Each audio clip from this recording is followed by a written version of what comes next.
Perkenalkan, nama saya Gracilia Agatha Malau, NPM 2115310131. Pada video ini saya akan menjelaskan tentang pengambilan keputusan etis, yang dimana untuk memenuhi tugas mata kuliah teori pengambilan keputusan oleh dosen pengampu Bapak Saimara Asbayang. Pengambilan keputusan etis. Pengambilan keputusan etis adalah proses memilih tindakan yang dianggap benar atau salah berdasarkan nilai-nilai moral dan prinsip etika. Ini melibatkan analisis situasi, mempertimbangkan dampak keputusan terhadap berbagai pihak, serta menggunakan kerangka etika untuk mengevaluasi pilihan yang tersedia. Pengambilan keputusan etis sangat penting dalam berbagai konteks, termasuk bisnis, kesehatan, hukum, dan kehidupan sehari-hari, untuk memastikan bahwa tindakan yang diambil tidak hanya efektif, tetapi juga adil dan bertanggung jawab. Dalam pengambilan keputusan etis, beberapa pertimbangan utama meliputi: 1. Nilai moral, apa yang dianggap benar atau salah menurut sosial dan pribadi. 2. Dampak, bagaimana keputusan tersebut akan memengaruhi individu atau kelompok lain. 3. Kewajiban, apa tanggung jawab yang dimiliki terhadap orang lain.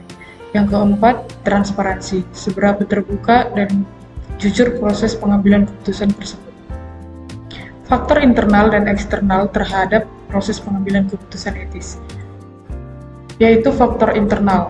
Yang pertama, filosofi moral personal, yang kedua, tingkat pendidikan, yang ketiga, usia, dan yang keempat, gender. Sedangkan dari faktor eksternal, yang pertama, besaran konsekuensi, yang kedua, konsensus sosial, yang ketiga, probabilitas efek, yang keempat, kesegaran temporal, yang kelima, efek konsentrasi, dan yang keenam, kedekatan. Filosofi etis. Farrell et al. 2011 menjelaskan definisi dari faktor tersebut sebagai berikut. Filosofi etis adalah perspektif etis ideal yang memberi kepada individu-individu suatu dasar yang abstrak untuk menuntun keberadaan sosial mereka.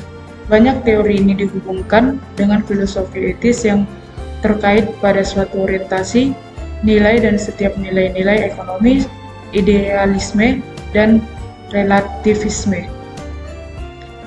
Intensitas etis. Definisi intensitas etis menurut Jones 1991, Kraft 2013 adalah suatu konstruksi yang dapat menjelaskan suatu isu yang luas yang berhubungan dengan suatu penjelasan etis di dalam situasi tertentu. Terdapat 6 dimensi yang berbentuk intensitas etis atau ethical intensity sesuai dengan definisi di atas, yaitu 1. Besaran konsekuensi, 2. Konsensus sosial, 3. Dampak yang mungkin terjadi, 4. Kedekatan waktu, 5. Kemiripan, 6. Luasnya dampak yang diakibatkan. Untuk meningkatkan efektivitas pengambilan keputusan, disarankan agar para pengambil keputusan yang pertama menerapkan pendekatan multidimensional, mengintegrasikan berbagai teori dan model dapat membantu memahami berbagai aspek dari masalah yang dihadapi. 2. Menggunakan data dan analisis yang akurat. Pengambilan keputusan yang berbasis data dapat mengurangi bias dan meningkatkan akurasi keputusan. Yang ketiga, melibatkan berbagai pihak. Diskusi dan kolaborasi dengan tim atau pihak terkait lainnya dapat memberikan perspektif yang lebih luas dan meminimalisir kesalahan. Yang keempat, mengembangkan kemampuan adaptasi. Dalam situasi yang berubah cepat, kemampuan untuk beradaptasi dan mengevaluasi kembali keputusan yang sangat penting. Sekian dari presentasi saya, terima kasih.